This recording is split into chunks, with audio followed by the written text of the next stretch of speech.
This plenary number 2 is about pathways to a resilient and transformative space future. This session gathers leading South African professionals, researchers, and innovators to share strategic insights, both those bold ideas and actionable strategies for accelerating the country's space science and technology.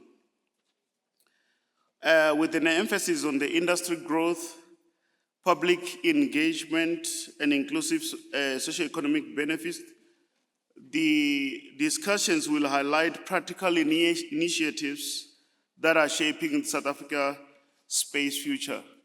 I think here, that's the part where we say we need to move together, not alone. Yes, and then I've got some very exciting presenters. I'm gonna call them one by one to come to the foyer. I will start with Dr. Nalezani Mudau. She's our Data Product and Services Manager at the South African National Space Agency within the Earth Observation Program or Directorate. And she's got a PhD from Wits University. She's been at SANSA for some time now, pursuing research in urban development and also climate change related research. She is also the manager for the Neo Frontiers program that she will be presenting about today. And then after her presentation, we will hear from the recipients for the Neo Frontiers. The first one will be Mr. Pete Musita from Abiri Innovation. He's the founder of Abiri Innovations, developing livestock tracking and monitoring solutions that strengthen climate resilient food security and rural livelihoods. His work harnesses technology to empower farmers, particularly youth and women, while connecting local innovation to opportunities in the digital and space economy. Welcome, Pete, and then I think Dr. Mdao can sit here so that we follow in the order of presentation. The third speaker will be Dr. Willard Mapurisa, who is also the founder of Apelion World, one of the recipients for Neo Frontiers. He's a remote sensing and photogrammetry professional with over 18 years of experience in satellite image processing, 3D mapping, feature extraction, and he holds an MSc in engineering and PhD from University of Cape Town. He will be telling us a lot about the 3D modeling. And the other presenter is Ms. Laura Moroni, who's also the recipient of the Neo Frontiers fund, and then she has 12 years experience in manufacturing industry, having worked and grown, specializing in material handling, engineering development, fabrication, and assembly. She's currently leading the development and machining project aimed at enhancing capabilities of locally designed and developed UAV helicopter. And then the other speaker is Ms. Lisa Didiza. She is a founder and managing director of Hotazo Innovation, and she's also a NEOS co-chair. She's a seasoned GIS and remote sensing professional with over 18 years of experience across South Africa or Southern Africa, and she's currently a managing director for Hotazo Innovations, and she leads multi-sector projects in engineering, mining, agriculture, and environment. Another presenter is Dex Slaba from Isilimela Space Systems. Dek is a young professional engineer working in South Africa's growing space sector. He holds a Master of Engineering degree from Stellenbosch University, where he specialized in satellite systems. Dek is passionate advocate for South Africans' deeper engagement in global space economy. He's got variety of interest as well. The other person is Mr. Mahin Pabu from RIS. Mahin is an innovation analyst with expertise in developing and strengthening innovative ecosystems. He has contributed to the design of strategic roadmaps, modernizing strategies and business plans for initiatives across Southern and East Africa. He currently plays a leading role in the Africa Earth Observation Challenge, a Pan-African initiative that supports startups leveraging EO data. The last speaker is Judy Sandra. And then she's a co-founder and managing director of MaxIQ Space, leads award-winning space STEM programs across Africa with a background in engineering and business. She has enabled students to launch experiments to orbit and the ISS, fostering skills for fourth industrial revolution and inspiring Africa's next generation of innovators. You can just hear that we really have a panel for the first session on the third day of the conference. Without wasting a lot of time, I would like to call Dr. Nalezani Mudau to give a first talk on New Frontiers as a catalyst of Earth observation industry development. Dr. Mudau, over to you.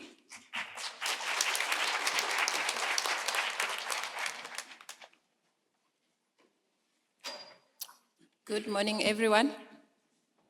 Morning. I hope you are well. Is it fine? Okay. Yes. Thank you very much for the introduction. May I start by saying Happy Women's Month to all the ladies. So I would like to give you this message since I have the stage. You are a woman phenomenal woman, that's you. I mean, I'm giving you compliments and encouragement.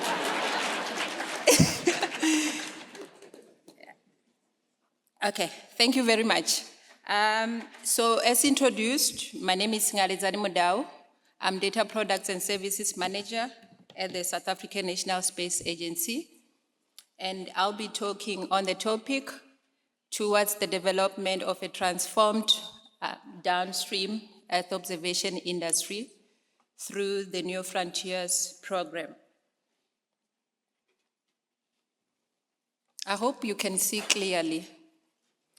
So we are using New Frontiers to address one of the objectives that were set for us to achieve.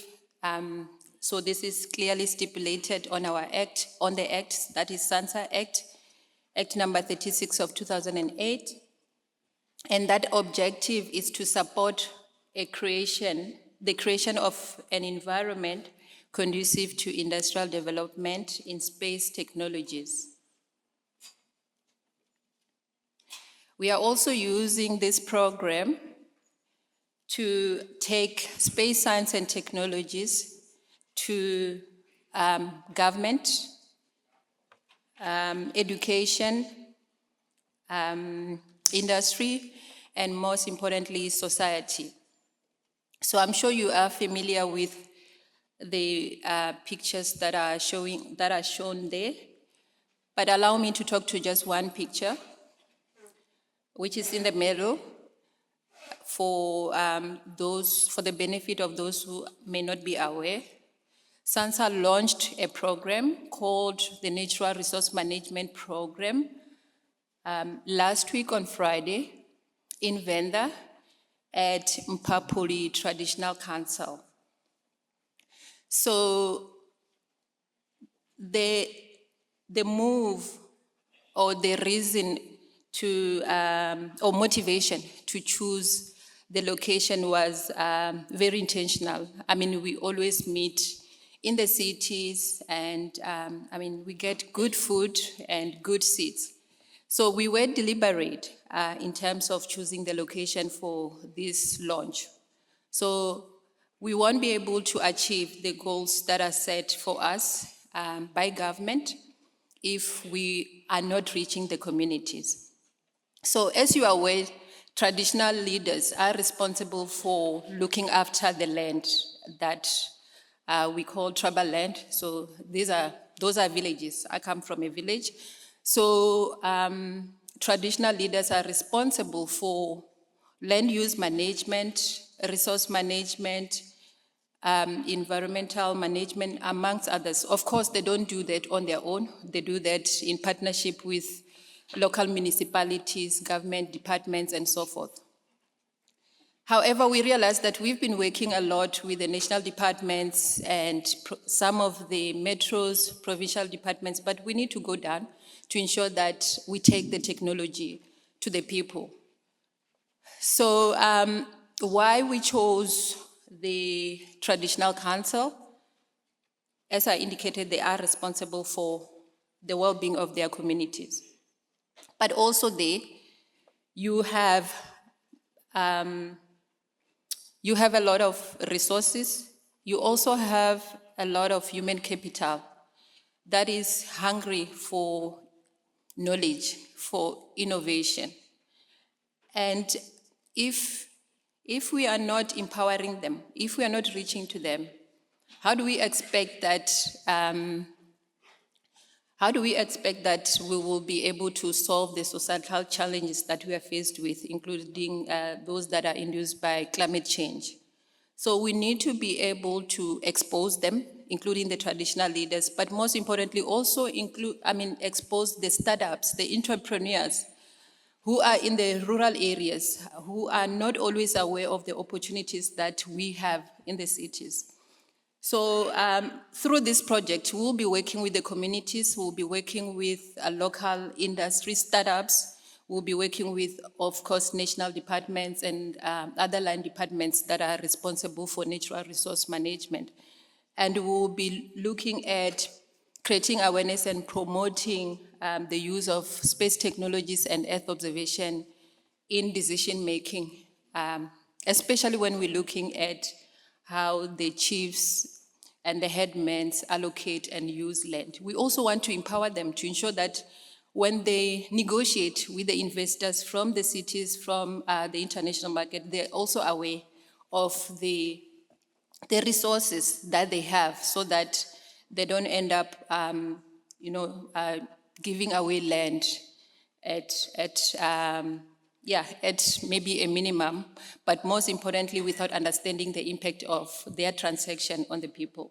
So that's why we went there. So we want the local communities to be involved. We are taking the space technologies to the people, because if we do not change the lives of the people, if the space technologies and the innovations that we are doing do not change the lives of the people, then we will not have achieved the goals that we are set to achieve.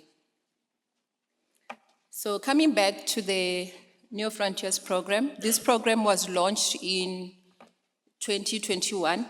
So this is a DSTI initiative, funded initiative, implemented by SANSA and NRF. So the program was launched in 2021, and between 2021 and 2023, we funded 7 projects. Those projects were mainly executed by the research councils and also academia.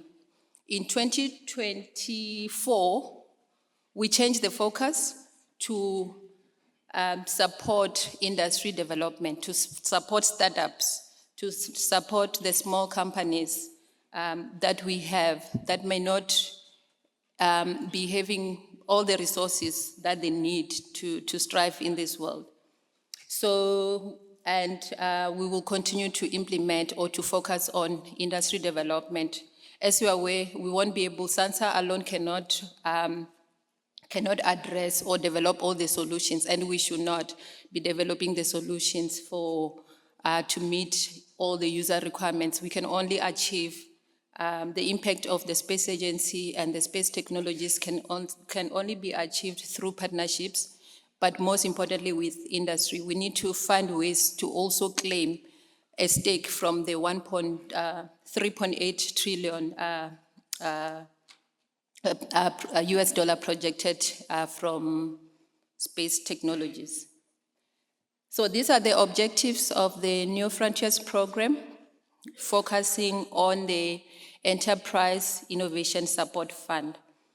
So as indicated, we want to provide the support, or we want to support startups and small companies, entrepreneurs, to take advantage of the space solutions or data that we have to develop those solutions that will address societal challenges. We also want to use this program to develop and transform the downstream EO industry. We also want to increase competitiveness of South African EO industry in the market. And of course, we will not have achieved any goal if we do not increase the benefits of space in our society. So this program was launched last year as indicated. So how we go about selecting the proposal, we issue a call. There's a team that evaluates the proposals. And I must declare, I'm not one of the people who evaluate the proposals. But anyway, so last year we received, after issuing the call, we received more than 50 proposals, and 23 were close to what we want to achieve with the program. And of course, we would have loved to support all the 23, but we could only support so many or so much at a time. So we selected 8 proposals, which were provided or submitted by startups and small companies. So those proposals were focusing on mining, disaster management, looking at flood risk, and also sinkhole detection or surface subsidence mapping. And also other proposals were focusing on health and agriculture. Yolanda yesterday from Yazi presented on the study that she's doing, or the solution she's developing using this, or through the support that she's getting from this program. So we fund up to $1 million, and companies that are incubated for about a year. So of course, this program or sub-program of the New Frontiers, it's also implemented in partnership with Tax Innovation. As you may be aware, most of us here are not good business people. Most of us, we are scientists. Maybe these ones who are sitting here, not you. So we also need to work with the instruments that we have in the country that can help us achieve our goals. So these are the companies that were awarded. So some of them will be presenting on their studies.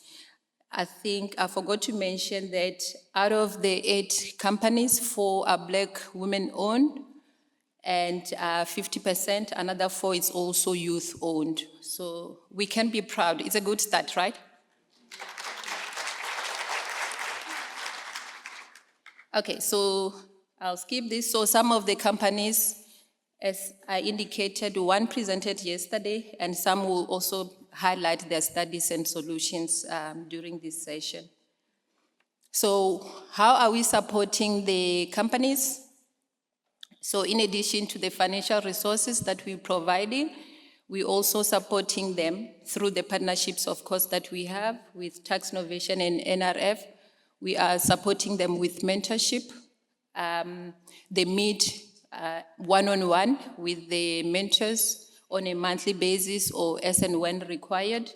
They also have access to the experts in the industry, both for technology development and also commercialization. They also receive professional services such as HR, helping them to manage the resources that they have. And in terms of financial management, we also assist the companies to manage their grants by not giving them all the money in advance. So, so the payments or the money is transferred after achieving a milestone. Because we know that we have a lot of societal challenges and you can only stretch the rent to a certain extent. So if we don't manage it, then we may find ourselves, not having the resources to execute the projects that we applied for. So SANSA also supports the companies that are funded by exposing them to the market. So the picture shows some of the companies who joined us in one of our cooperations with Angola. So we took some of the companies to GGPN, Angola, to expose them to the market there. Because we need to get to a point where SANSA can go and sell South African services with the industry. So we are starting. Hopefully we'll get there. And I'm talking about more on the downstream, I think we all know that we are not doing too badly in terms of the upstream, but we need to get to that point where we can also take the downstream companies as well to conferences, but also to, expose them where possible, especially when we're looking at the areas where we have cooperations, whether it's from the space agency side or from the department. So that was the 2024 New Frontiers program focusing on industry development. We launched, or we issued another call for proposal this year, and it closed in April. We are still busy assessing the proposals. We don't work on our own. We work with other agencies, government agencies, within the National System of Innovation. So that includes TIA, who is responsible for the commercialization of some of the innovations from space technologies. We also have another funding mechanism called Integrated Earth Observation Solutions. So this particular program is looking at promoting the integration of Earth observation data and space technologies to improve societal benefit. So this particular program, it's not necessarily looking at the innovation in terms of using satellite data to derive innovative solutions or integrating with satellite data with AI, amongst others, but it's looking at solving some of the issues that we have now, just now, whether we are looking at access to the basic services, because if you're looking at the reports, you would understand the challenges that we are faced with. But in this particular program, we're looking at those community-driven solutions, those that will be targeting communities. If you can go beyond a community is even better. But we are looking at those proposals or initiatives that are looking at integrating, for example, citizen science to address some of the challenges we faced with. We are looking at those initiatives that could be looking at development of data centers, local data centers, that would be harnessing information from Earth observation technologies, integrating that information with community data, the data that we will not have access to if we are sitting here. So we are also looking at solutions that will be integrating, for example, GIS technologies with EO data. So we are not necessarily looking for the innovative solutions from Earth observation. So we can fund any company that of course meets the requirement. And I mean, if there's an innovative solution that can still do the work within the scope in terms of the budget and the time, it's even better. So as I indicated, we're looking at about 500,000 and the 500,000 rand, and the projects should be completed within 6 months. So we also issued a call earlier this year, and we're still finalizing the evaluations. Hopefully we will announce soon. So coming back to the New Frontiers program, so Credit AIS is one of the companies that we funded, and they are focusing on using Earth observation data to improve financial credit scoring for farmers, especially in underserved regions. So I'm only presenting this slide because the other companies will be able to present their solutions after my presentation. Thank you very much.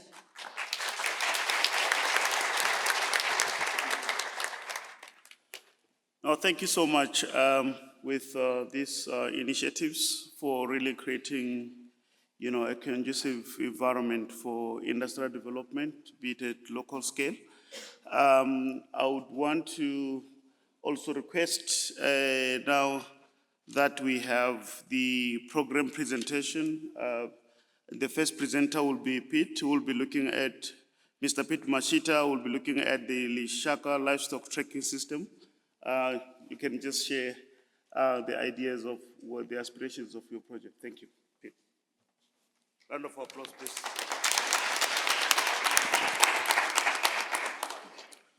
Morning, ladies and gentlemen. I'm Zolo Pete Mashita. I'm the co-founder of Abir Innovations.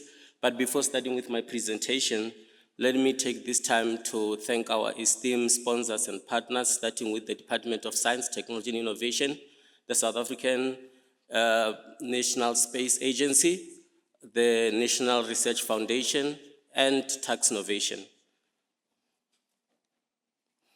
Like I said, I'm from a startup called Abir Innovations. We develop technology-driven solutions that improve livestock management, strengthen food security, and build climate resilience for rural farmers. And through our livestock tracking and intelligent monitoring system, Abiri empowers farmers with real-time data on animal health, as well as location, movement, in order to help to reduce theft, to support or improve productivity, and support sustainable farming practices. Well, under the SANSA's New Frontiers program, we had some few deliverables that we were supposed to achieve, and starting with developing the reflective collar belts, also developing the Lishaka tracking device, which is our GPS tracking device for animals, and also the collection of data and insights. If you look there, we've got some images of the prototypes of our reflective collar belts. This helps so that our animals can be visible on the road, especially on rural roads. These are also more prototypes that we came up with. So these are not yet final products, so we're just dealing with prototypes so that we can just finish up and choose the perfect and the correct ones. So I know this picture is dark, but when you look, you will see that it's actually a cow, and the light here, it shows that the color is very reflective. So we are happy with it. And then the next one was to develop the Lishaka tracking device. It's a GPS-based tracking device for animals. So here you can see the image of our tracking device. It's the prototype. So we started with 2 prototypes under this program. And also through this project, we had to do a lot of field testing for these devices. As you know, every device has to be tested, has to be taken to ICASA as well for the type approval of ICASA. So we took the device to a couple of areas. Our select provinces were Limpopo, Mpumalanga, and Northwest, so that we can just test how the device performs. some of the data that we were collecting included the time, the temperature outside, the coordinates, obviously, which are the main data that we wanted to collect, as well as the speed at which the animal is moving, and the battery, how often or how fast the battery gets depleted. Well, and then we progress from there. We actually now are working on our 15 prototypes, which will also be taking out to the 3 provinces that we have selected, Limpopo, Mpumalanga, and Northwest. And these 15 prototypes, as you look, these are just the PCB board at this stage. So the 15 prototypes will actually give us a more detailed data that we need. From this data, we'll be able to actually iterate where we need to iterate, and that this will prepare us to go to mass production and start servicing our customers. And I should also add that we have a waiting list of customers, over 100 awaiting confirmed customers on our list, and these are rural households, farmers and smallholder farmers that are spread across different rural areas. And as you look there on the other picture there, we were installing the device when we were testing some of our prototypes. Well, in conclusion, our next stage from here, obviously, it will be just to finalize our ICASA type registration. This is very important because every device in South Africa, before it can be permitted to operate officially, it has to be given this ICASA registration, which we are at the final stage of it. And then also, like I said, the 15 prototypes that we are now finalizing, which will be ready in a week or two. As soon as we get those, the data, the intel, and the data that we're collecting will actually prepare us towards mass production. And also, I just want to take this time also just to thank SANSA for their continuous support during this program, as well as the New Frontiers. Thank you so much. Thank you so much, Pete. You've got 100 customers, and I see a lot of people here. You can add the numbers before you leave here. Thank you so much for the presentation. Yeah, this is how technology can really assist in the rural environments. The next speaker as well, who will give us a quick presentation, is Dr. Willard Mapurisa, who will talk about the 3D flood simulation for disaster risk assessment. Willard, over to you.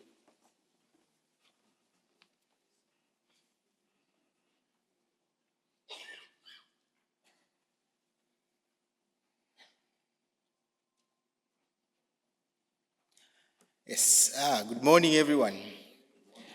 My name is Dr. Willard Mapurisa from Affilion World. I'm one of the founders, and we're one of the grant recipients for the Neo Frontiers Enterprise Innovation Fund. We'd like to extend our gratitude to SANSA, NRF, and DSI for this initiative, because we're starting to explore new frontiers that, before this were just ideas in our heads. Okay, a bit about our Affilion World. We set out to bring Earth observation technology to our everyday life by providing solutions to sustainable growth. We're looking at resource monitoring, infrastructure monitoring, disaster risk and assessment, and planning. So we aim to bring Earth observation to the ordinary user, not just to subject matter experts, but to the user on the ground. And this project is an example of one of that. And some of the technologies and products we focus on, we do Earth observation ground segment, satellite image processing from mission data to usable products, 3D urban mapping, remote sensing and photogrammetry, application development, building information model, and the likes. Now, coming to the funded project. The idea was to develop a system that simulates and demarcates regions that will be most affected by floods in 3 dimensions. 3D simulation provides an accurate representation of the Earth. Traditionally, most applications we have been developed to do this in 2D, where you just see the extent. But in the high dimension, you do not know how much the effect of the flood is, how many floors are affected for a building, how much street furniture is affected. So it presents a headache in terms of evaluating how much damage and what you need to insure and prepare for. So 3D modeling allows us to quantify expected damage and allows for proper interventions to be put in place. So the idea was to give us ability to simulate these events before they happen, so we can know the extent of the damage and plan appropriately, because usually we are in reactive mode, but having systems like this puts us in proactive mode. And this will also not just contribute to mitigation and planning for disasters, but for urban planning. You will know the buzzwords these days. The direction is going towards smart cities, resilient cities, and this acts as data to that. And stakeholders for that will be, a wide range of stakeholders. I've just mentioned a few. So the application is almost near complete. Right now, we're in the process of finalizing our data offering in the application, the 3D models. But when you visit the application, this is what you see. And it provides a whole lot of functions where we pull in various data that help us to do accurate simulations. As you know, SANSA is developing decision support tools where they have experts who are doing disaster risk modeling, who are doing various products that talk to floods. So we pull in those floods, we take in our processes that we've developed, our analysis, we create our 3D models using AI, using remote sensing data, and we fuse that to actually start modeling and predicting the extent of damage. These 3D models will be putting in data as is on the ground: trees, street lights, roads, street furniture, buildings, so that we can get a clear quantification of this. So all relevant data will be visualized on the system, where you're able to see exactly the extent of your damage, where you're exactly to see the area.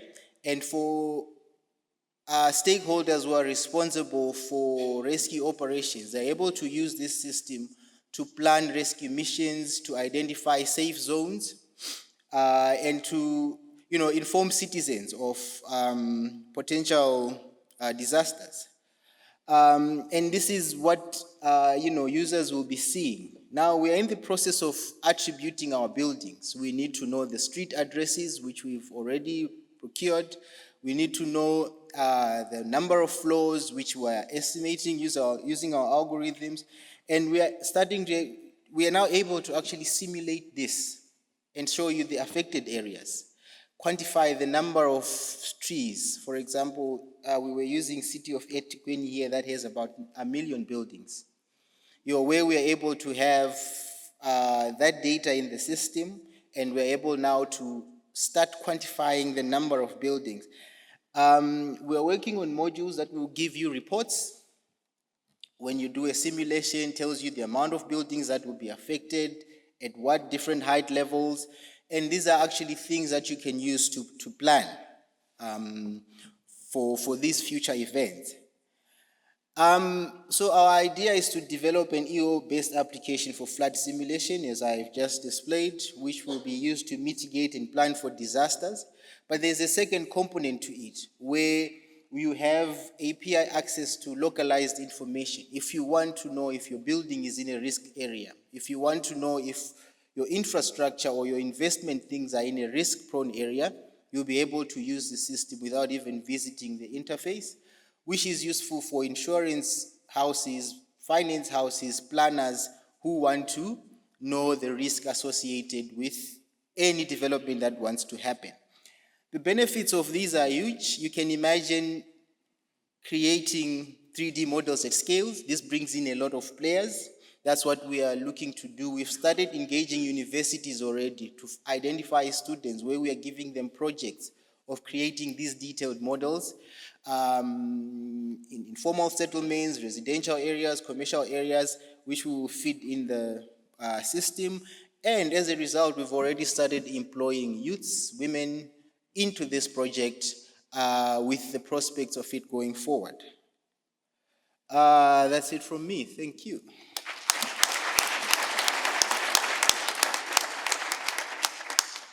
Thank you so much, Willard. I like the say of saying we need to move from being reactive to be more proactive, because in light of climate change now, these natural disasters are unpredictable, but we need to also, prepare ourselves using the technology to safeguard our infrastructure. Thank you so much, Willard, for that. And then I would like to also request Mrs. Laura Moroni to give us a presentation on enhancing the capabilities for a locally designed and developed UAV helicopter that will be used for a variety of EO applications as well. Laura?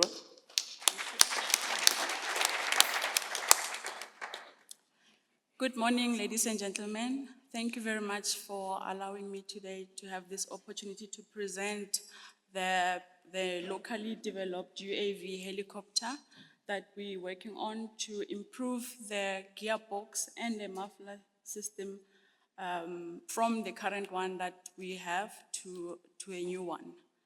If you can have a look on my first slide, it's an overview of the current helicopter that we have. Also an overview of our premises where we are located in Centurion.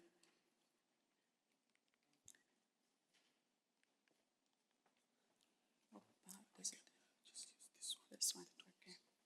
A little background on our company. Rehona Trading is trading as Rehona Manufacturing.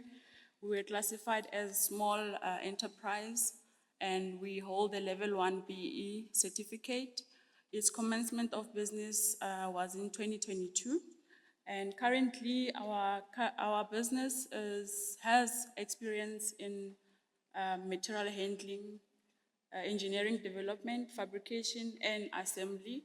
We are augmented by strategic partnership, which positions us to develop the UAV helicopter for the advanced mapping and serial surveying, providing and precise, cost-effective geospectral insight in industry standard format. The UAV helicopter is locally designed with South African Civil Aviation Authority approval. It's equipped with high-level resolution cameras, multispectral video, and the radar, which can conduct detailed surveying of mining site, forestry, security, defense, and agricultural area. On the picture there, it's an overview of the current muffler and the gearbox that is installed on the helicopter. We have already started with milestone 2 of the helicopter development. There's few changes few difficulties we came across, and we're working to advance it to perform even better.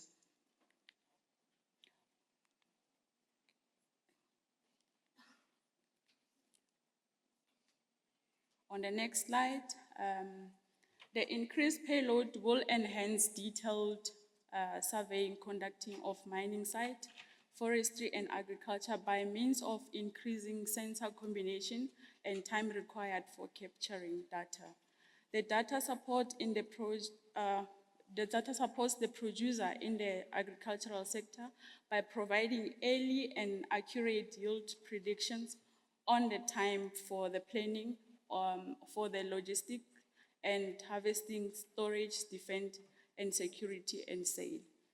In forestry, this data enables comprehensive mapping and analysis of forest terrains, aiding understanding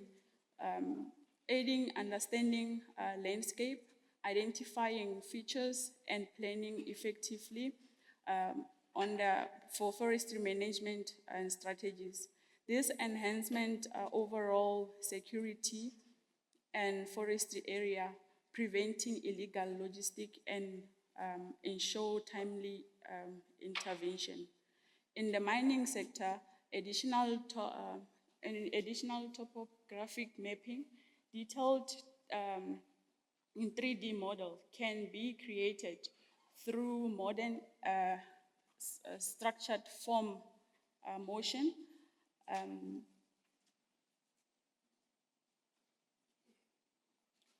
Which allows the producer to have a high resolution image to be used to create high accurate and detailed 3D models for speedy and precise volume of calculation. Skill transfer and training across the mining, forestry, and agriculture sector in the various aspects.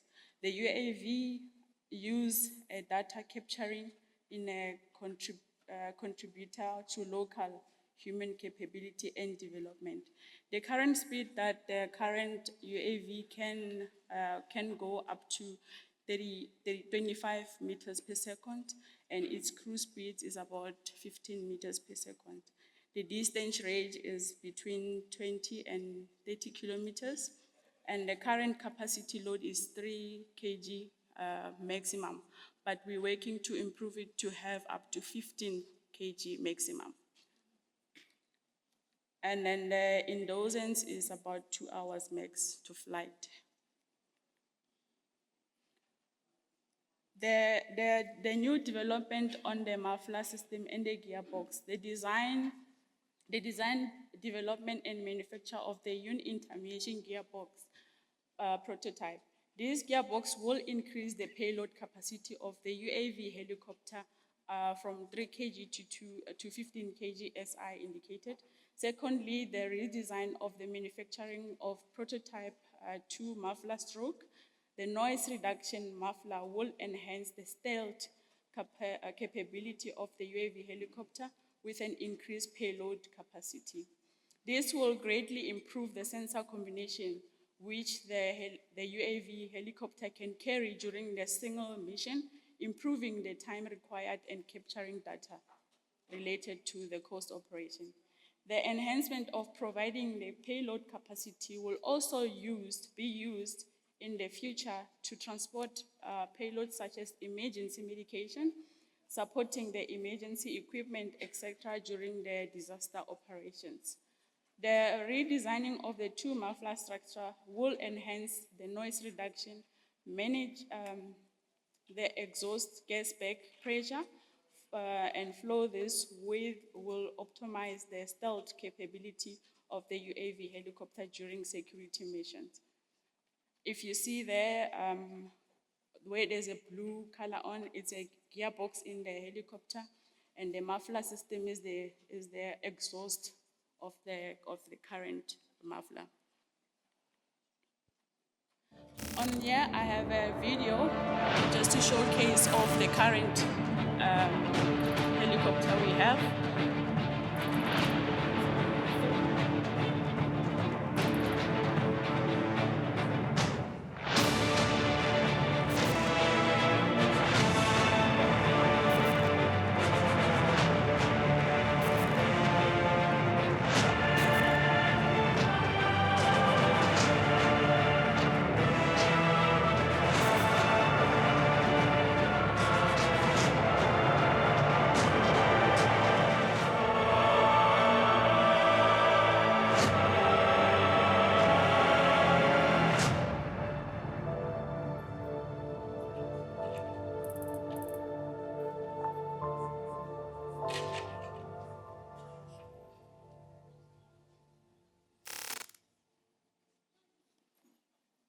On the next slide is the current process of our project.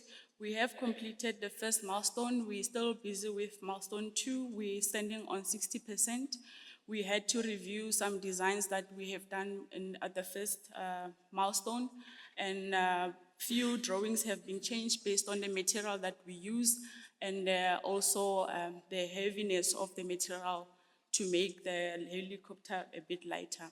So what we're looking at to complete this milestone by the end of November this year, so that we can proceed with the last milestone for field testing and the factory testing of the helicopter on the gearbox and the muffler system. where since the beginning of the project, we were able to employ 11 employees. There is youth involved in this project. Black, white, doesn't matter. Also, if I may add on that, it's a good team that has been helping me throughout this, and I'm really grateful for the support I received from the stakeholders. Other projects that we focus on, as I've indicated, that we are a manufacturing company. We manufacture components from various material, from approved drawing or sample supplied by the customer, based on the defense side, automotive, you name it. Thank you very much for the opportunity.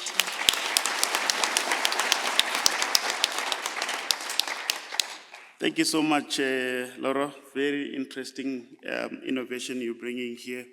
And then, of course, when we talk Earth observation, we don't forget the aerial part, which I think this work will certainly assist in developing multi-scales model that we use for forestry, agriculture, mining, and also disaster. I mean, look at the strength of the helicopter. If it can fly even during disasters, that will be very useful. Thank you so much, Laura.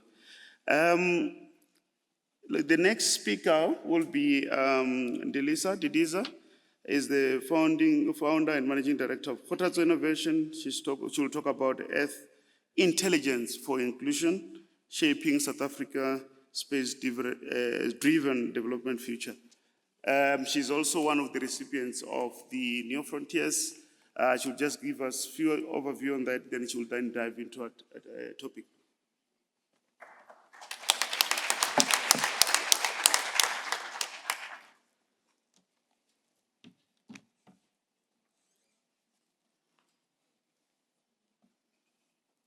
Good morning, everyone. So our New Frontiers project is essentially harnessing Earth observation data and data science for tailings dam monitoring. Why does this project matter? The fact is, tailings disasters can be avoided. Our project aims to improve compliance, promote operational excellence, as well as prevent harm.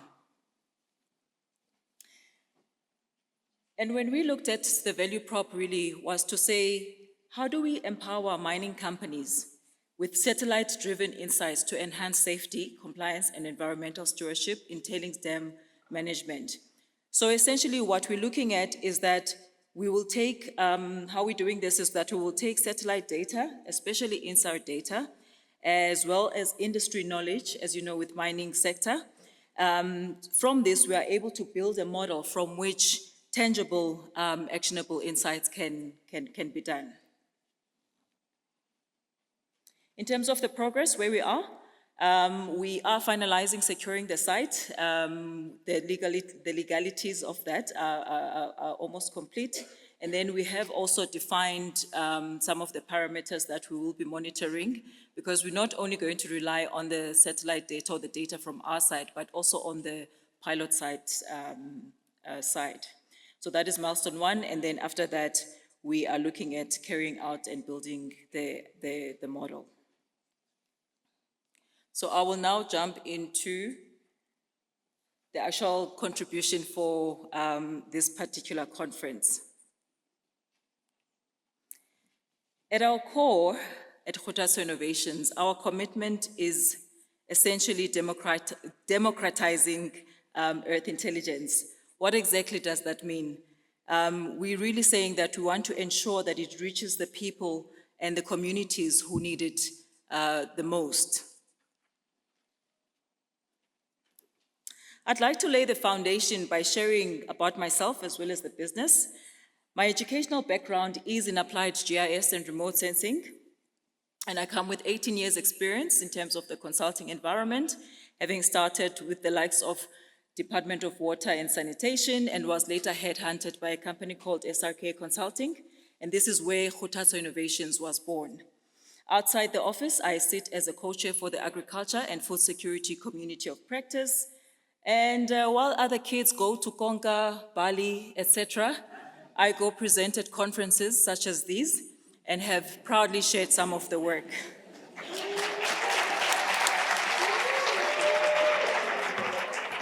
Outside the office again, as entrepreneurs, we do need to keep fit and healthy. So I've proudly done the 947 ride Joburg 3 times now and looking forward to doing my 4th one.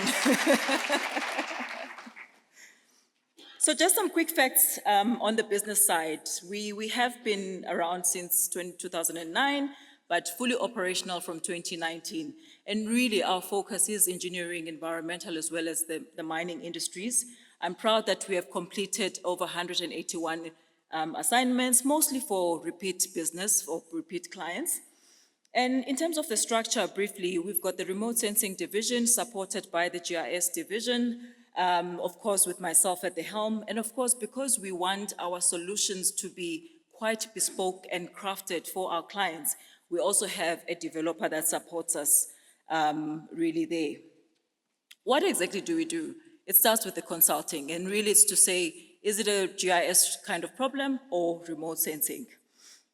And of course, we don't do this alone. We've got technology partners as well as consulting partners, because a lot of times our projects are quite multidisciplinary.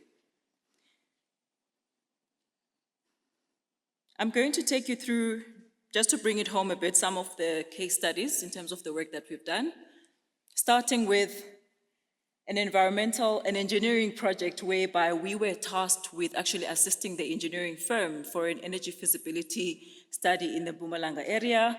We were called in to determine what is the risk, in terms of subsidence within the area that the client was looking at. And using satellite data, INSA specifically, we were able to assist in this particular regard. Secondly, on the agriculture side, this is a project in the Kumango area in the Eastern Cape, where again, we had to utilize Earth observation data to determine whether this area was historically irrigated. Now, this impacts things such as water use licenses, which are all about protecting our natural resources. And lastly, on the mining side, this is one that speaks to, again, legislation whereby mining houses are required to do what we call a pre-blast survey, as well as survey and structural survey, before they can actually blast, to make sure that the communities around them are actually protected. So we would fly the area, but also identify structures and then send the people out. We train the communities in terms of the app, we send them out, and they can capture each and every house that they visit within the area of influence, capture the pictures, and also note people that might be disabled, because those are the individuals that will not see the notices from the mines when they are put out to say we are blasting on this date. So it's crucial for us to make sure that that information is collected and gathered for the planning. And I'm very proud to share that we don't only operate in South Africa, but have done work outside as well. Thank you. As demonstrated at Khuthatsa Innovations, we position ourselves in the intersection of space technology and everyday decision-making. While our work spans the industries that I've mentioned, the main part, or rather our commitment, lies in democratizing Earth intelligence. The critical question we face as we do these projects is, how do we move from a globally competitive space science to real transformation for communities on the ground? I'd like to share with you how.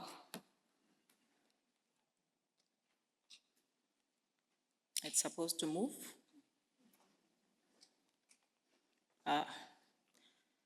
So here are our examples of human-centered innovations. One, working with partners and the city of Joburg, we contributed to an informal settlement project, which was a verification exercise around Soweto.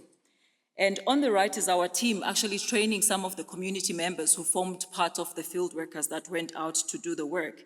And that was really equipping them to, with hands-on training in terms of using our in-house mobile app. Secondly, we're supporting traditional kingdoms with land and resource mapping to guide stewardship of their territories. Gone are the days where they have to be told what they have, and in most cases, it is usually exploited before they even know what is there, as Dr. Modao also related. We are also using EO tools to enhance resilience, yields, and livelihoods for smallholder farmers within KZN, Eastern Cape, as well as the Northwest, ensuring value chain integration as well as market access.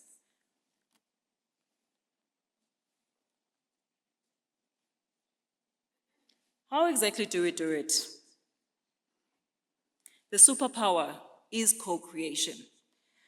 Our people innovations are enabled by agencies, government, funders, research institutions, and ESD programs. I've shared on the New Frontiers briefly. A key turning point came when we exhibited for the first time at the Mining Indaba, funded by the DTIC. It was there that we connected with our tailings expert, who has become a critical partner in shaping and guiding our New Frontiers project. 2 years ago, at this very conference, we were first introduced to the graduate who has now become a permanent member of our team. While ESD has provided us with the opportunity to strengthen our business capacity, access to new networks, and position ourselves to larger projects through partnerships with established firms,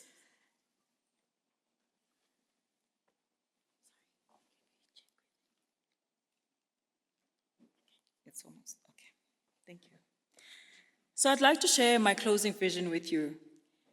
If we want a resilient and transformative space future, we must ground it in the lives, in the lived realities of South Africans. EO is essentially a national asset, not just a technical capability, and that has been re-emphasized within this conference. I want to see a space economy where no one is left behind.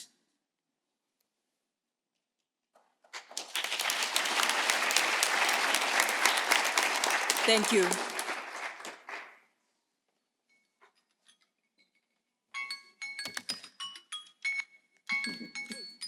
On time. You did well, don't worry. You timed yourself so well. And thank you so much for, the inclusive space economy was there. And then really it's through this co-creation that sort of inspired the group on Earth observation on coming up with a geo post-2025 strategy on Earth intelligence for all. It's how do we combine Earth observation, other information to come up with solutions that addresses the challenges we face, on the ground. No, thank you so much, Ndelisa. The next speaker is Dex Slaba, who will talk about Ukufundisa Sat, hands-on satellite training course. Welcome, Dex. Yeah. That's on completely the wrong slide. Number 4, actually. Oh, right.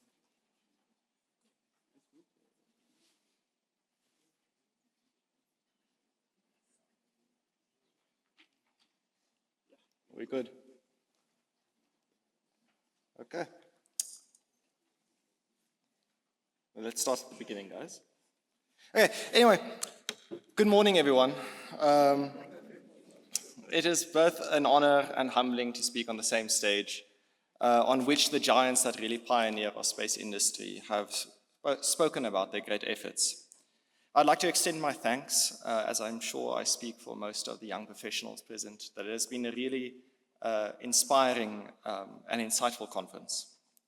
My name is Dirk Slabber. I'm the founder of Isilimela Space Systems.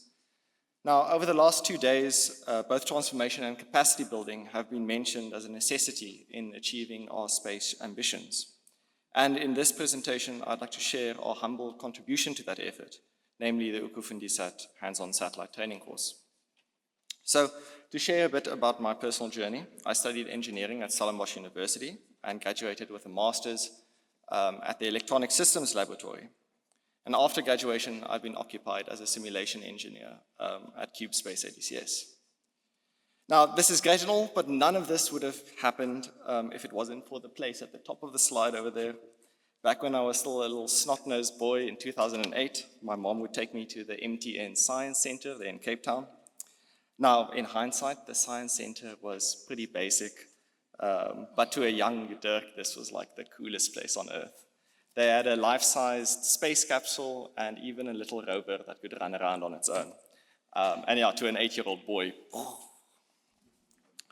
And it was really this initial exposure to science and technology that started my journey to where I am today. Just the act of seeing the tangible thing in front of me and holding it lit that spark of inspiration. So, next slide, please. Okay, so now I know it's already been discussed, but my slides also touch on the space industry, or the upstream private sector, starting with a little bit of background as well. I know many people start the story with Sunsat, but I would like to go back another 20 years, personally, because I think it's pretty cool. But the original reason why HOTEC and the Oeverberg testing facility was created, namely the development of GreenSat and the RSA rocket series as part of the original South African space program. Now, while I know this is deep in the past, I think it's a valuable reminder that our ambitions of creating a sovereign launch capability is not as out of reach as some may believe. Anyway, from this initial efforts, the knowledge base was transferred, and we got Sunsat, Mandela, and finally the era of CubeSats, with an extreme focus on international markets. Critical, it's a knowledge base that developed over 40 years. Okay, today the upstream satellite industry is flourishing. We're in the revenue that was discussed a few times in this conference. Critical to note, these companies greatly support local universities who each have found a niche in producing excellent space professionals. And naturally, the list is not all-inclusive of our vibrant ecosystem. Now, just an example of the industry success. This is the image of the Transporter 14 mission that was launched this year, carrying all 80 of its designated payloads. And it should be a point of national pride that in these 80 satellites, there are 116 state-of-the-art components developed in South Africa, produced in South Africa, and leading innovation from South Africa. I was hoping James's quote wouldn't have been used too much already, but it is a pretty powerful quote, that 70% of commercially built satellites contain South African components. And it's this success that is a lifeline of our domestic space manufacturing supply chain, and more than 300 high-tech, high-paying jobs. So, given the aspirations of South Africa, how do we turn these 300 high-tech jobs into 30,000, and how do we turn the 70% into 100%? What can we in this room do to build that capacity? So the Ukufundisat course I started to develop during my master's after having been inspired by the HeptaSat course that some of you may know, that's offered by the University of Tokyo. The premise is pretty simple. The kit contains educational versions of all the major parts of a CubeSat, specifically non-space electronics, but which function the same way and with the same form factor as the actual satellite. And over the course of a few days, students are taught about satellites and space concepts while gradually building up the system from its individual parts. At the end of the course, the students will not only have learned about all the parts of the satellite, but have actually built a working system. And it's this last part that is vitally important, as we found that this form of teaching not only sticks better with the students, but gives them the confidence and inspiration to take on larger projects. So the big advantage of the Ukufundisat course is that we utilize the microbit system in our components. That advantage being it's not proprietary, we don't own it. It's developed by the BBC as a non-profit educational tool to help children learn about programming and STEM. And in this regard, it's quite ubiquitous, similar to Arduino, and as a large international community, support structures, various projects that kids can do, and critically, it helps to teach teachers how to teach about STEM. There's quite a few cool features, including an online IDE, drag and drop programming, a compass, thermometer, a radio, and you can even connect with it via your phone. I can buy one for about 300 Rand, but I'm sure schools can get special discounts. The selling point, however, really was that some schools in the Western Cape already adopted this kit as part of their classrooms. And this meant that with the Ukufundisa course, we could take an existing system, one that the students are already familiar with, and show them that they can build satellites with the skills that they are already learning in the classroom. So we've already touched on the course of the format, but I'd just like to reiterate the learning process. The students first take stock of the kit in front of them. Then there would be a lecture, a small lecture on the selected topic, for example, the Earth's magnetic field. The students will then assemble that portion of the kit, for example, the magnetorials, validate it, and then finally integrate it into the full system. This process will then repeat and repeat until the entire satellite is built. And just an example of what can be done pretty early and pretty easily, this is the first exercise that was done in our last demo. The above experiment only requires 2 microbits and a little piece of code. And by utilizing the compass and the radio on the 2 microbits, students can take the compass heading on the satellite microbit and transfer it to the ground station microbit at selected intervals, thus mimicking how satellites actually orientate themselves in space using the Earth's magnetic field. So, now that you know what we're on about, what are we building towards? Our first trial run course will be presented in October, and after that we plan to expand in 2026 to more schools, more consistently hopefully, and in addition also to university students and possibly even professionals entering the space ecosystem. The end goal, however, is to develop a local culture and community where people are inspired to host and join STEM courses, competitions, projects, and learning opportunities. And to this end, I can't give higher praise to my colleague Judy, who will be presenting after me. The great strides that they have already made is really leading the way. I would like to end off with one final point. One must ask, why am I standing here? Who is my audience and who am I trying to convince of what? In this room, I see industry leaders, I see CEOs of successful companies, and I see civil servants. But I'm not asking for funds or government contracts. I'm reaching out to you, the students and young professionals in the room. I see you, mostly this side it seems. We often forget how far we have already come, and we easily forget that what we consider everyday occurrences in our work and in our studies are like sci-fi to other people. Each one of you have the talent, the skills, the privilege, and one might even say the responsibility to inspire the generation even younger than yourselves. And now I'd like to challenge you to reach out to your local communities and schools and see what we can all do to contribute to the transformation of South Africa together. Thank you.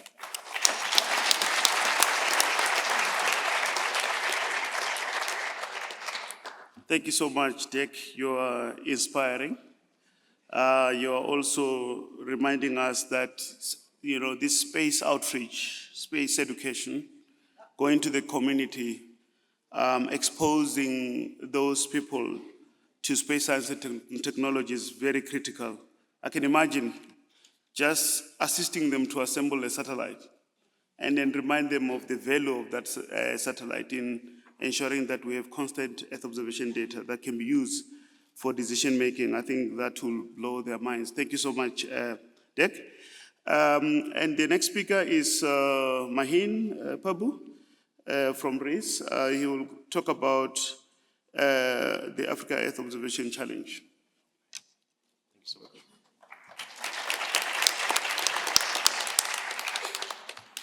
Thank you so much, Professor Abel. Good morning to one and all. My apologies in advance. I have a bit of a cough, so I might cough through the presentation. So please excuse me on that. As Professor Abel said, my name is Maheen Parbu. I am from the Research Institute for Innovation and Sustainability, a strategic management consulting firm based in Johannesburg. Our slogan is very simply enabling innovation. Someone actually asked me, what does that mean? I thought about it, and I think, it's pretty much as simple as that. We are enablers of innovation. And the way in which we enable innovation, we do it through various platforms. One of them is through the delivery of what's called the Africa Earth Observation Challenge. This is an Pan-African initiative that we've been running for the last 10 years that basically aims to identify high potential startups that are using Earth observation or more broadly space data in innovative ways and provide them with the necessary tools, business support to help them grow into successful ventures.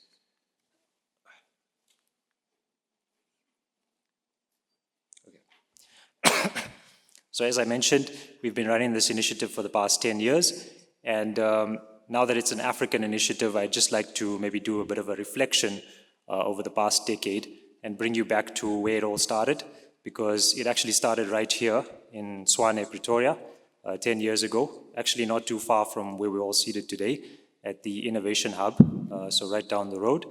And I'd just like to share with you some of the key impact metrics, the key success stories that have come out over the past 10 years, and then also present to you some of the vision that we have for the future of this competition or initiative. So for those of you who aren't aware, this is just an overview of what the Africa EO Challenge is about. As I mentioned, it's an annually run open innovation competition that tries to source high potential startups from across the continent that are developing innovative solutions using space data across multiple thematic areas. So the key ones are agriculture, climate monitoring, disaster risk mitigation, urban and rural planning, and a new thematic area that we've introduced this year is healthcare. So how can EO data be utilized to support issues around healthcare accessibility, things like mapping disease outbreaks and things of that sort. And like I mentioned, we provide these startups with access to business mentorship, training. They also get the opportunity to pitch in front of a panel of experts and also connect with investors. In terms of who can participate, we're really looking for startups that have developed a minimum viable product, so a TRL 7 to 9, and really where we come in is we provide that business support, so getting them business ready, investor ready, so that they can access investment through a very strong value proposition. And then of course that business must have a strong focus, be located in Africa or have a strong focus on Africa as well. In terms of the benefits to startups, like I mentioned, they get to pitch their solutions in front of a panel of experts. They also get the opportunity to win a range of prizes, from cash prizes to data packages, access to subscriptions through our partners, things like technical assistance and business mentorship as well. And of course, the partners are the ones that really make this challenge a success. We've partnered with a range of space agencies, a range of private sector players, NGOs as well. And I'll show you just how big our reach has been in the next few slides. In terms of the growth and impact, over the past 10 years, we've engaged with around 300 startups, all developing new and innovative solutions using EO data. So where did it all begin? Back in 2015, SANSA identified that there was a significant scope for the use of Earth observation data across multiple industries. And so in partnership with one of the technical partners, Airbus Defence Systems, they decided to launch what's called the Earth Observation Open Innovation Challenge. And that entire process was facilitated by REES through the OpenIX platform. At least the virtual elements were delivered through the OpenIX platform from Innovation Hub. And basically it was run as a traditional open innovation challenge where there was an open call for innovators to submit unique solutions applying Earth observation data across multiple industries. As a result of that, we received around 29 submissions in total. Those 29 submissions went through a validation process where the ideas that were feasible went through to the next round. Those that weren't feasible were discarded. And then the ones that were feasible and then entered a pitch training session where they got to also then pitch to a series of investors through a World Cafe style pitch event. And finally, the best startups or the winning startups managed, or at least organizations or innovators managed to win financial prizes and also non-financial prizes. So this was the very first iteration of the Open Innovation Challenge. A second iteration was run in 2017. And then in terms of the kind of outputs from the challenge, if you look at the participants, a lot of them were startups, SMMEs. There was also a lot of participation from industry, so large industry firms looking to develop new products and services. And then, of course, some private sector involvement as well. In terms of the breakdown of thematic areas, a lot of focus was on urban planning, and information technology also made up a bulk of the applications or ideas that came through. So like I mentioned, this process was then run again in 2017. There was a lot of youth and startups that participated in it. And so in 2018, the event really became very much focused on developing startups in particular. And based on the insights from the first 2 iterations, it was noted that although the startups coming through had a lot of technical ability, there was some sort of lack in terms of business skills, in terms of understanding how to refine their business models, attract customers, and as well as access new markets. So in light of that, we decided to implement a more intensive business development training program. So in 2018, the SAEO Challenge, as it was known then, had an intensive 2-week business development training program, which happened after the initial shortlisting. Here we had a series of investors giving talks around how to develop business models, how to essentially develop the value proposition from the investor's perspective so that these startups could be a bit more investment ready. And then in addition to that, there was also a matchmaking event which was held where, again, around 46 stakeholders participated, and then the winners of this challenge were then announced there, and they received a bunch of prizes, including data packages and also some funding opportunities through TIA. Fast forward 2 years, and as you will recall, we were in a major crisis in 2020 with the COVID-19 pandemic, and that also brought upon the challenge for the EO Challenge. I guess essentially then we had to shift the entire program to a fully virtual format, and even though this was an issue, it did bring upon a lot of opportunities. One of the biggest opportunities was the ability to then expand that into a more continental type of initiative. And essentially that is what happened. The EO Challenge then became this continent-wide initiative, which attracted startups from all 4 corners of the continent. You'll see the breakdown of the participants who made it through to the final round. Of course, a lot of focus or a lot of representation from South Africa there, with almost half of the finalists coming from South Africa, some representation from Rwanda, Nigeria, Botswana, Zambia, and interestingly enough, there was one participant from Russia. Although their organization was based in Russia, they had a strong focus on Africa. So that's how they made it through to the final event. This was also an opportunity for us to then further refine the submission criteria or the evaluation criteria for the startups coming through the program.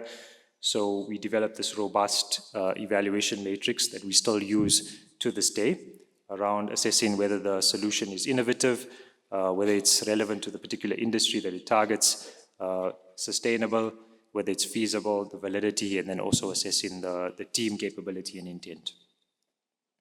And at this time, the challenge was called the Space Tech Challenge. But a year later, as the initiative grew and became this continental initiative, it was decided that we should rebrand it to something that captures that Pan-African theme. And so it then became known as the Africa Earth Observation Challenge.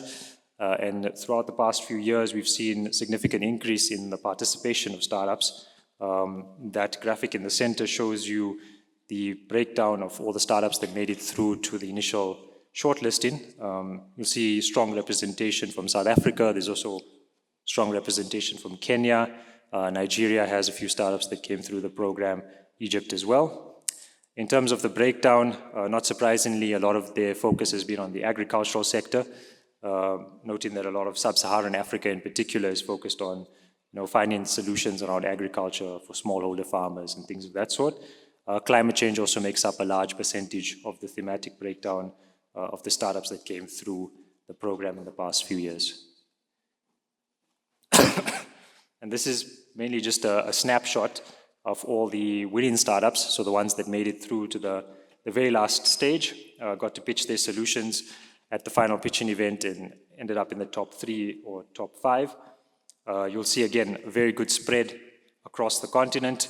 A lot of them again focused on the agricultural sector. Interestingly enough, you'll see in South Africa we have Abiri Innovations, so Pete, who's also sitting here. Nice to see that as well. Kombuta, who also did a presentation yesterday as well. They finished, I think, 3rd in 2022. So yeah, good representation from South Africa and across the board as well, across Africa.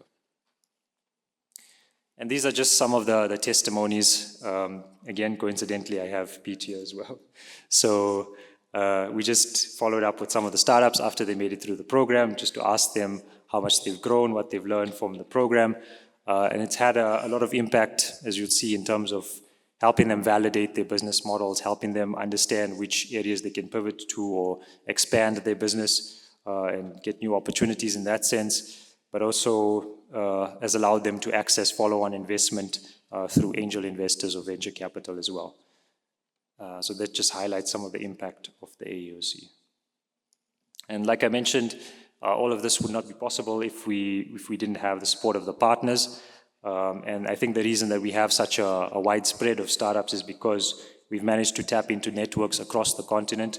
So you'll see over the past 10 years how we've grown our partner network to include space agencies from across the continent, large industry players, AWS, Esri, of course, Airbus, who's come on as well last year and this year as well again.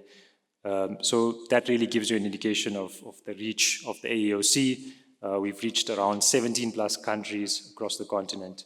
All of them interested in building Africa's space innovation ecosystem. In terms of key milestones, like I mentioned, we have expanded that reach.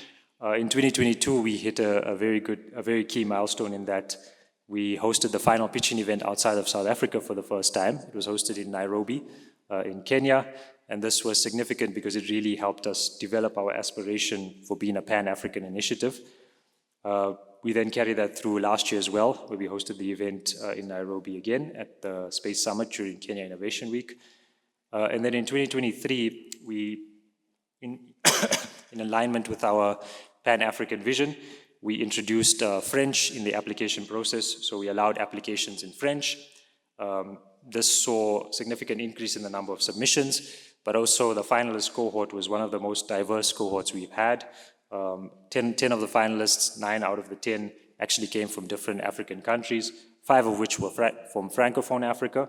So there was a very strong French contingent there, and that really showed how we've improved in terms of inclusivity of getting startups from Francophone Africa. It also made us aware that there's a lot of untapped potential that we're not reaching because of that language barrier.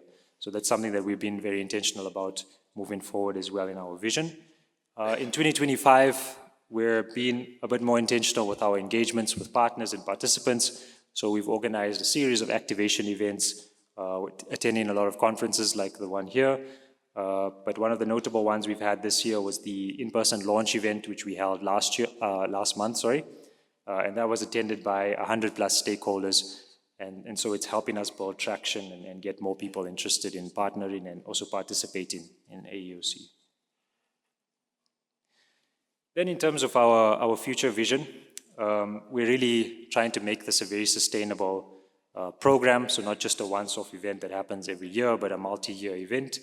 Of course, that requires a lot of funding to make it sustainable. And I think we're looking a lot at public-private partnerships to get this funding. One of the things we also want to do is establish an AEOC Space Innovation Fund where we can then also invest some additional funds into these startups, give them some access to funding to help them grow as well. In terms of ecosystem ownership, we want to work with our partners to really develop these hubs across the continent. So we have hubs in different countries. And I think this is where perhaps we can also find synergies with Neo Frontiers as well, in terms of establishing a kind of hub in South Africa. And then we'd have hubs across Africa where we can sort of like grow local talent and then feed them into like a larger regional competition where they can then basically test themselves against other countries and startups from there, perhaps even access markets beyond just South Africa.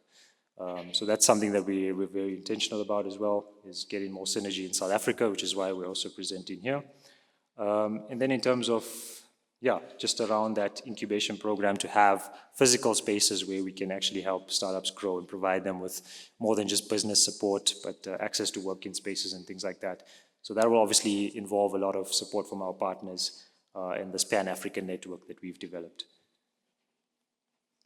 And I think bringing it back to what I was saying about the 10-year reflection, our motto this year is one continent, 10 years, infinite possibilities, because we do believe Africa has a lot of interesting ideas and possibilities out there, and we just want to unearth them and see how we can drive impact across the continent. So we are receiving submissions for this year's challenge. So if you're an innovator in the audience or perhaps even on stage as well, we encourage you to apply to the EO Challenge this year. The application deadline is the 31st of August. And if you'd like to know more, we are here at the exhibition stand.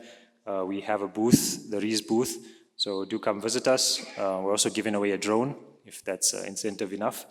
And you can follow us on LinkedIn as well for updates. But yeah, that's pretty much it. Thank you for your time. Thank you so much, Mahid. I think you were demonstrating that if we work together, we can do more. Colleagues, ladies and gentlemen, we're running out of time, and then I would just want to request about 15 minutes to have the last presenter and maybe just have 3 or 4 burning questions. Then we can engage during the exhibition as well. The next speaker is Judy Sandrock, who will speak about empowering Africa's future workforce. Fantastic, thank you. Hi, everyone. Yeah, I've also got a little bit of a niggle. Dry air, air conditioning, etc. Sure. To be honest with you, I was actually too scared to blow my nose before this session because it was bleeding this morning, so I didn't want to come up here like, you know, dripping in blood. So, yeah, what do we do as Max IQ Space? For those of you in the space industry, you will see that that is a play on the term of Max Q, which is the point of maximum dynamic pressure when we launch a rocket. After that, it's less likely to fail. And so what do? We inspire students across the world with authentic and hands-on space projects. So I'll tell you a little bit about the history, but what I want to address is, do I need to point it anywhere in particular? It's the down arrow. Oh, it's the down. Okay, cool, thanks. Great. So at the opening of this conference, we got a very, very, very, very strong message from our Air Force. They may as well actually have flown over our heads and broken the sound barrier because it was like a sonic boom for all of us. That basically the message was 2 things, okay? We need to think about space sovereignty, and we also all need to get to work. And absolutely, we're very ready to do that. So if we fast forward from today to 2035, the World Economic Forum, and maybe this is one of those stats that's also been bandied around, well, it certainly has since April last year, is when the World Economic Forum came out with their report. They said that by 2035, the global space economy is going to exceed $1.8 trillion. And also, we do know that the public and private sector are already desperate for skills and capacity. Okay, so let's think about that. We're talking about 2035, and that's far away, isn't it? But you know what? Those employees that are going to start becoming productive in 2035, what are they doing right now? Right now, they are in grade 9, and they are deciding whether they are going to keep maths for matric or whether they're going to drop it. Whether they're going to keep physics, chemistry, geography, any STEM subjects, they're deciding now whether they're going to drop them or not. So one of our opening speakers from the Air Force said, what we should have done is we should have started 20 years ago. The best time to start was 20 years ago. The second best time is now. And yeah, so this is actually a burning platform. And I wish some of those opening speakers were here in the room because I feel it's great. I'm also, okay, speaking to the converted. So we began our journey in 2015. We were tasked by one of our global sponsors. My background is as a chemical engineer, and I spent a lot of time working on mines and pulp mills. So I became very familiar with, the small towns and what happens when you have a small town and the resource runs out. People just get poorer and poorer and poorer. And so what I've been doing is, since I left corporate in 2007, I've been focused on economic development. How can we develop economies in small towns? And our tagline for our nonprofit is building the economy one job at a time. And in 2014, we were tasked by one of our global sponsors to actually start a STEM program, because that is the challenge, is that the future is very much STEM-based, and if we want youngsters to be employable, we really need to focus on increasing the amount of STEM graduates and STEM matriculants that we have. So, STEM program, great, maths, extra maths lessons are so dry, and physics lessons can be really hectic when they're theoretical. Tell me about it. So we thought, okay, what we want to do is we want to have something really inspiring, and we know that youngsters are very inspired by dinosaurs and space, and we thought, you know what, space is hard, but it's a lot easier than dinosaurs. So what we're going to do is we're going to do space, and it's going to be an authentic inspiration. So what we've done is we've tracked our data over the last 10 years, and we've found that it's a highly effective hook to really get youngsters interested in STEM subjects. When we look at those youngsters who've actually pursued studies and careers, literally not even 1% of them actually go into the space industry. But that's okay, because the thing is, what they've done is that they've gone into other technical industries. So what it is that a rising tide lifts all boats. And that is the view we need to have, is that the rising tide lifts all boats. So what we found was that we weren't going to go to schools with cardboard and kitchen foil and then tell youngsters that somebody somewhere else in some university was maybe going to build a satellite for them. What we needed to do is we needed to have hardware that we could use in a rural school, and that those youngsters could design, build, test their experiment, and we would put it into orbit for them so that their fingerprints were in space. And we were able to do that. We looked everywhere. Yeah, we looked at the microbit. Okay, we looked at Arduino, we looked at Raspberry Pi, Dragon boards, we looked at absolutely everything, and we couldn't find anything that was going to work for us in a school and in space. So we just had to invent it. My husband's a software engineer. At the time, he knew very little about electronics. And I said to him, you're going to have to invent it because I need this for my programs. And a very, very, very dutiful husband, he did so. He did so, and fantastic for that. Otherwise, maybe I would have had to have tried the dinosaurs, because I certainly wasn't going to try another husband. And it was really interesting because the thing is, we started our program in 2015, going to schools and engaging with youngsters, building our modular electronics. You don't need to solder, you don't need a lab, you don't need anything, you don't need computers, anything like that. And then what we did is, in 2016, we went to demonstrate it at the SmallSat conference in Utah.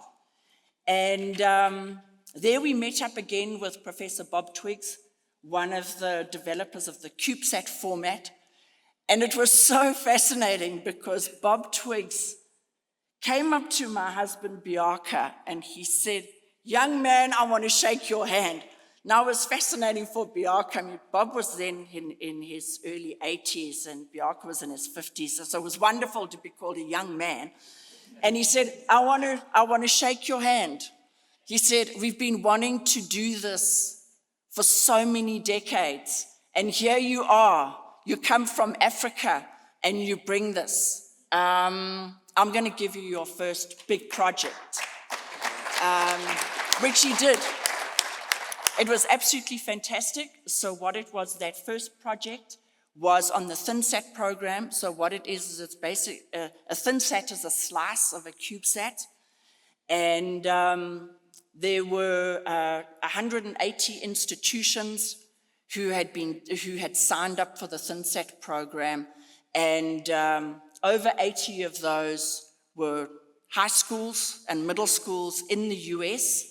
And they were able to use our modular electronics in their school, design, test, and build their experiment. And those exact chips went on those ThinSats with their fingerprints into orbit. So we were able to achieve that goal of ours, of actually getting our hardware into orbit. And thanks to Bob Triggs, Professor Bob Triggs, because it also meant that we made sure that we had space-grade and space-ready hardware to put into space. And so right now, what we're doing is we're finalizing also our third set of experiments to go to the International Space Station. So what we found is really interesting because, the thing is that my generation has created a massive mess of this planet and of orbit. And unfortunately, the younger generation is I'm sorry, Dirk, you're gonna have to clean it up, huh? Sorry about that. So the thing is, what we realized was we have to make sure that we don't have any waste and we don't have any debris. So our focus nowadays is actually not on orbital student satellites. What it is that if you want to go to orbit, we go to the International Space Station, you run your experiment, and we bring everything back. We don't want to be disposing of everything because it's gonna come back to haunt us. Or it's already haunting us. And over 90% of our impact is actually outside of South Africa. So it's a homegrown product. We design in Somerset West. We assemble, we test, we develop all of our firmware, all of our software, everything in Somerset West, and over 90% of what we produce, we actually export. It's that old parable, something about the prophet is never recognized at home. So what we're really looking forward to is our growing relationship with through the Department of Education in the Western Cape, with their coding and robotics rollout. We're now in a position where we're actually taking our hardware to all of the schools, because Dirk, what we've done is we produce a far better product than that microbit. Okay, so you don't have to pay 300 Rand for a British product that's 10 years old. You can buy ours that's probably days old. Yes, okay, great. I'm being told, Judy, shut up soon. Right, so what I have two examples for you from South African schools where they've been involved in our STEM program, and what are the results that they've achieved. So what we do is every year in August, and the flight was actually yesterday, of our high altitude balloon project that we do with NASA, what we have is we have schools and universities from across the world, and we have a ride share with NASA. So what they do is that they launch these ultra high altitude balloons from New Mexico every year, a place called Fort Sumner. And what this balloon does, you can see this massive balloon and our little payload. It's like this little, our payload, so there's this like little pimple on this massive gondola. So they don't worry about mass or power or anything for us, because they're flying these like really, really massive experiments. And so what we do is we have to go through, the schools have to go through all the NASA paperwork. I mean, and it's hectic. But you know what? We have a methodology and we take them all through it, and they attend the webinars, they develop their experiment, they ship it all to us in Cape Town. we integrate it, we test everything else, and then we have this package that goes to the US. And then one of the local schools in the US, they will then take it to Fort Sumner, and they actually connect it. So you can see Bridget here. This was last year. She was a 10th grader last year, and there she was connecting everything, testing, making sure everything was working for everyone. And they went through the weather briefings, etc., and the balloon was launched. And so this was the flight. Usually we're looking at about 9 hours of flight, so it's a controlled flight. They're able to control the helium, and then they have a controlled descent after 9 hours. And so the data came back, and the team in South Africa, what they'd done is that they had used they'd used a number of our sensors, but one of them is a volatile organic compound sensor. And what you can do is then you can split out the different volatile compounds from it.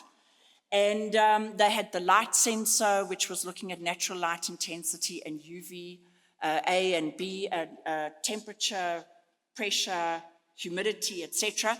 And the temperature looked great. And it was what they were expected, 40 kilometers and then coming back down again. The atmospheric pressure was exactly what they expected, but suddenly there was something really strange with the volatile organic compounds, around about 30, 32 kilometers. And they thought, maybe the sensor freaked out somehow, maybe something happened. They couldn't really understand it. They also found that suddenly the light absorption really rapidly increased. So what they did is they took it and then they combined it with their GPS data, and then they found at which altitude and which area they found this huge patch of organics. And all of this analysis. But the result was that they found, when they had a look also at the weather data for that period, that what it was is that there was an active volcano in Alaska. And what had happened is these volatiles had come over. And that is what they detected. And what's interesting is that none of the other NASA projects on that gondola had any of the similar sensors. So these students did a webinar with the NASA scientists and took them through their results.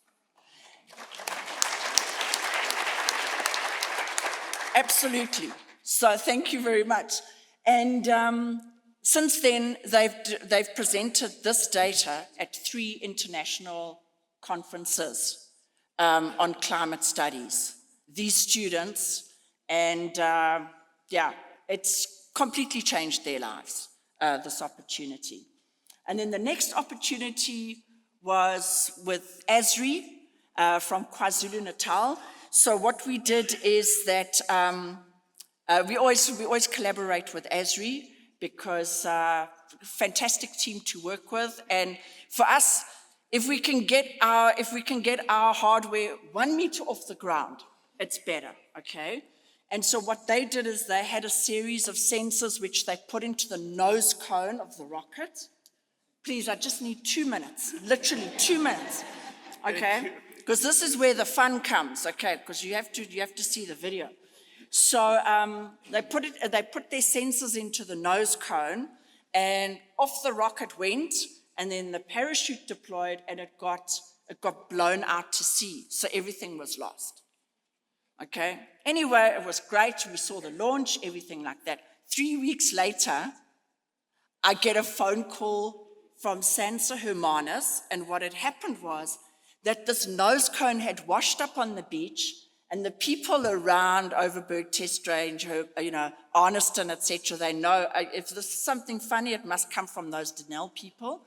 So they took it to Denell at OTR, and they sent it to Hermanus, and then they were like, oh, this is like the Max IQ.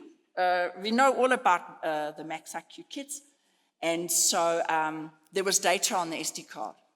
And so what happened was that the students then plotted the data.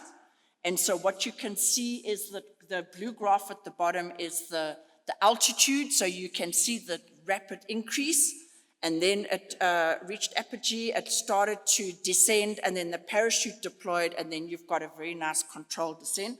Wonderful parachute, worked very well. But they also had the accelerometer on it, measuring acceleration X, Y, and Z. And from that, they actually then developed the path. And they imported that into Google Maps. So there is the flight path. So when we showed this to the ASRI team, they were absolutely fascinated, because this was data that they didn't have. So we've been able to give them the data. Okay. Great. And so this is my call to action. Sansa Humanis is doing everything they can in their powers and within their budget, okay, to roll out our Space STEM program.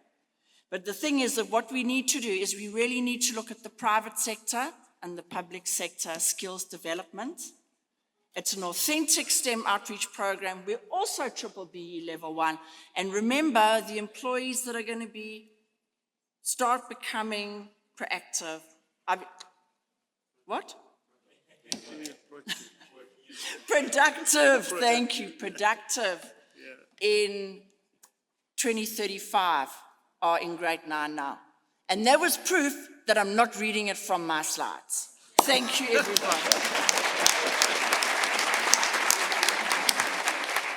No, thank you so much. I really apologize for the time. When you're listening to the teachers, the way she was articulating, I was like, no time, but you want to listen, you're in this dichotomy. But no, thanks a lot for that, Judy.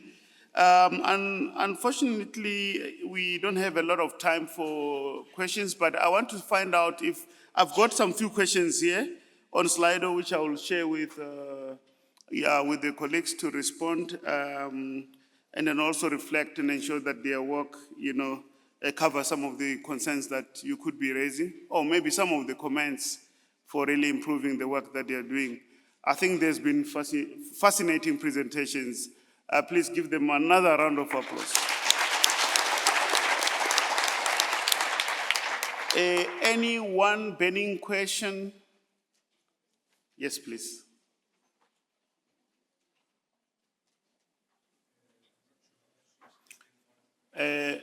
The microphone is coming to you at the back. Thank you. My name is Tsepo Mekwa. My question or comment is directed to Pete and Laura. I see a possibility for collaboration between you, because then Pete deals with tracking of livestock, and you deal with, can I call it a drone? Drone. Yeah, Yes. The UAV helicopter. I think with your helicopter, you could include sensors such as thermal sensors. For the tracking, I don't know about the size of the tracking device. I don't know if you could work towards having it being able to be concealed in the cattle's body or something of that sort. Because then if I'm a thief, I'll obviously target the collar if it's on a collar, remove the collar, and the tracking is then lost in the belt somewhere.